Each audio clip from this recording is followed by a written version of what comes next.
மக்களே, தயாரிப்பாளர் கே ராஜன் இன்னைக்கு ஈவினிங் அடையார் பிரிட்ஜில் இருந்து கீழே குதிச்சு தற்கொலை பண்ணியிருக்காருங்க. தயாரிப்பாளர் கே ராஜனை நிறைய பேருக்கு தெரியும். இவர் கொடுக்குற பிரஸ் மீட்ல எப்பவுமே ஏதோ ஒரு கான்ட்ரவர்சி பேசுவாரு, ரொம்ப போல்டா பேசுவாரு. நிறைய விஷயங்களை, சினிமாவை பத்தின விஷயங்களெல்லாம் இவர் ரிவீல் பண்ணுவாரு. இவர்கிட்ட கான்ட்ரவர்சிக்கு பஞ்சமே கிடையாது. அவ்வளோ போல்டான ஒரு ஆளு இவர் தற்கொலை பண்ணிக்கிட்டாருன்னு கேட்கும் போது ரொம்ப ஷாக்காக தான் இருக்கு. இவருக்கு 85 வயசு ஆகுது.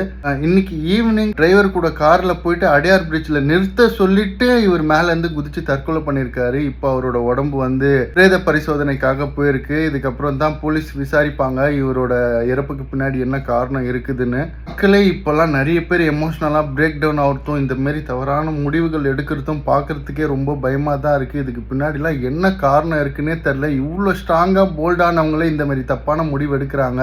நடக்கிற விஷயங்கள் எல்லாம் பார்த்தா ரொம்பவே பயமா தான் இருக்கு. சரி மக்கள், இப்போ நீங்க கமெண்ட்ஸ்ல சொல்லுங்க. இப்பெல்லாம் நிறைய பேர் எமோஷனலா ரொம்ப பிரேக் ஆயிடுறாங்க. இதுக்கு பின்னாடி என்ன காரணம் இருக்கும் அப்படின்றத கமெண்ட் பண்ணுங்க. நானும் மக்களும் பார்த்து தெரிஞ்சுக்கிறோம்.